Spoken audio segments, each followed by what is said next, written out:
In the modern world, mindfulness is often presented as a technique, something you do for 10 or 20 minutes a day, usually sitting still, closing your eyes, and focusing on the breath. It is marketed as a tool for relaxation, stress reduction, or emotional management. While these benefits may arise, this narrow definition quietly distorts the original meaning of mindfulness as it was understood in ancient traditions. Mindfulness was never meant to be confined to a cushion, a quiet room, or a scheduled practice. In its earliest context, mindfulness was a way of living, not an exercise separated from life itself. In the ancient teachings preserved in the Pāli Canon, mindfulness, known as sati, does not refer to merely noticing sensations or calming the mind. It refers to the ability to remember, again and again, what truly matters in each moment. It is the capacity to remain aware of the nature of experience while standing, walking, speaking, working, and even while being emotionally challenged. Meditation was introduced not as the destination, but as a training ground, a controlled environment where this quality of awareness could be strengthened and stabilized. The real test of mindfulness, however, begins when one stands up from the cushion and re-enters the complexity of daily life. Early practitioners did not divide their lives into practice time and real life. For them, washing a bowl, walking through a village, receiving food, or speaking with others were not distractions from mindfulness, they were the very field in which mindfulness matured. When awareness is limited to silent meditation, it remains fragile and easily shattered by conflict, desire, or stress. But when mindfulness is woven into ordinary actions, it becomes resilient, flexible, and alive. Understanding mindfulness beyond meditation requires a shift in perspective. Instead of asking, "How often do I meditate?" the more important question becomes, "How aware am I while living?" In this ancient view, mindfulness is not an escape from the world, but a way of meeting it fully, without being lost in it.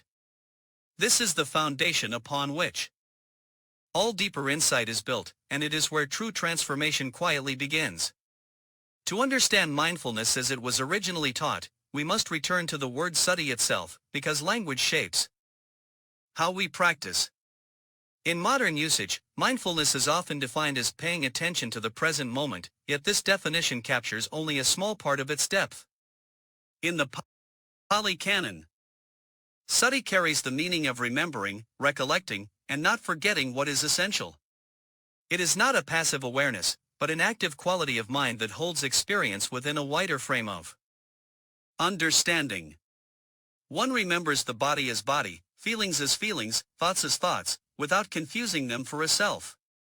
This act of remembering is what prevents the mind from drifting into automatic reactions. Without sati, the mind is easily pulled into craving when something pleasant appears, or into resistance when something unpleasant arises. With sati, there is a pause, a space in which wisdom can operate. Mindfulness does not suppress emotion, nor does it indulge it. It simply keeps the mind from forgetting reality in the heat of the moment. In this sense, mindfulness functions as a guardian, standing at the doorway of the senses, allowing experience to be known without immediately turning into habit, story, or identity. Ancient teachings repeatedly emphasize that mindfulness is inseparable from understanding. One is not mindful merely by noticing sounds or sensations, but by remembering their impermanent, conditioned nature. When a practitioner eats, they remember the purpose of eating. When they speak, they remember the weight of words. When emotions arise, they remember that these states are not possessions, but passing processes. Mindfulness, therefore, is not about escaping experience, but about remaining aligned with truth while fully engaged in it. When sati is understood in this way, mindfulness becomes a stabilizing force in daily life. It keeps the mind from being swept away by distraction or overwhelmed by circumstance.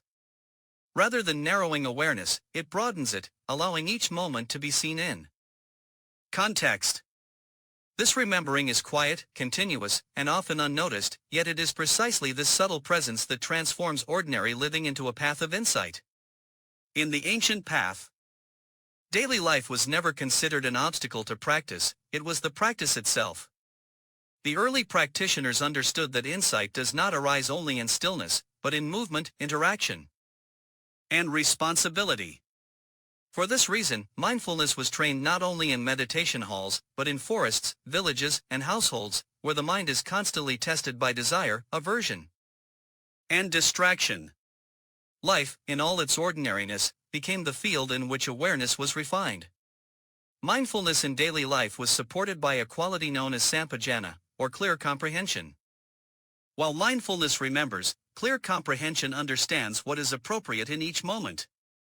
It knows why one is acting, whether an action is timely, and whether it leads toward clarity or confusion. When walking, one knows one is walking. When speaking, one knows the intention behind the words. When working, one knows the state of mind driving the effort. In this way, even the simplest activities become opportunities for insight rather than moments of unconscious habit. Ancient texts describe practitioners maintaining awareness while eating, dressing, cleaning, and traveling. These were not mechanical rituals, but living moments of observation. Hunger, satisfaction, boredom, impatience, all were seen clearly as they arose and passed away.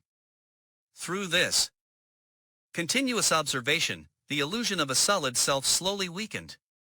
Life no longer felt like something happening to me, but like a flow of conditions unfolding according to causes. When mindfulness enters daily life, practice no longer depends on special conditions. One does not need silence, incense, or isolation to remain aware. The marketplace becomes as instructive as the monastery, and relationships become mirrors revealing the habits of the mind. In this way, ordinary life ceases to be ordinary. Each moment, however simple, carries the potential to deepen understanding, as long as awareness is present. As mindfulness becomes steady in daily life, its influence naturally extends into the ethical and emotional dimensions of human experience. In the ancient teachings, mindfulness was never separated from conduct, because awareness is what allows one to see the consequences of action before they fully unfold. Without mindfulness, harm often occurs not out of cruelty, but out of blindness. One speaks too quickly, reacts too strongly, or acts without understanding the forces driving the mind. Mindfulness illuminates these moments before they solidify into action. When awareness is present, emotions such as anger, greed, or fear are no longer unquestioned commands. They are recognized as temporary mental states, arising due to conditions. This recognition does not eliminate emotion, but it prevents identification with it. A mindful person can feel anger without becoming anger, desire without being owned by desire. In this space between feeling and reaction, ethical intelligence is born. One begins to act not from impulse, but from clarity. Speech, in particular, becomes a powerful field of practice. With mindfulness, words are no longer released automatically. One senses the intention behind speech and the potential impact it may carry. Harmful words are restrained not through forced silence, but through understanding. In the same way, consumption becomes mindful. One sees how food, media, and stimulation affect the body and mind, and choices are adjusted naturally, without moral struggle. Over time, mindfulness reshapes relationships.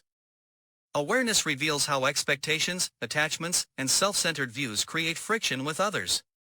As these patterns are seen clearly, compassion arises not as an emotion, but as understanding. One sees that others, too, are driven by conditions, habits, and unexamined reactions. In this way, mindfulness matures into a quiet wisdom that guides action, speech, and livelihood, aligning everyday life with a deeper sense of responsibility and care. In the modern world, life moves faster, distractions multiply, and the mind is constantly pulled outward. Yet the ancient understanding of mindfulness remains not only relevant, but essential. Mindfulness does not require withdrawing from society or simplifying life to an extreme degree. It asks only that awareness be brought into whatever conditions are already present. Whether one is working under pressure, navigating digital spaces, or facing emotional overload, mindfulness functions as an inner anchor, keeping the mind from being scattered or consumed. Living mindfully today means recognizing that practice does not begin and end with a meditation timer. It continues while answering messages, making decisions, commuting, and interacting with others. Each moment offers the same fundamental choice, to act unconsciously from habit, or to respond with awareness. When mindfulness is present, even complexity becomes workable. Stress is seen as a process rather than a personal failure, and distraction becomes a signal to return, not a reason for judgment. Ancient wisdom reminds us that liberation does not depend on ideal circumstances. Waiting for silence, peace, or perfect focus only delays understanding. The path unfolds precisely where life feels unfinished, imperfect, and demanding. Mindfulness, when lived rather than performed, becomes a steady way of being that adapts to change without resistance. In this light, mindfulness is no longer a technique added to life, but a quality that permeates it. It does not remove us from the world, but allows us to live within it without being lost. And it is in these ordinary moments, unremarkable, fleeting, and often overlooked, that the deepest transformation quietly takes place.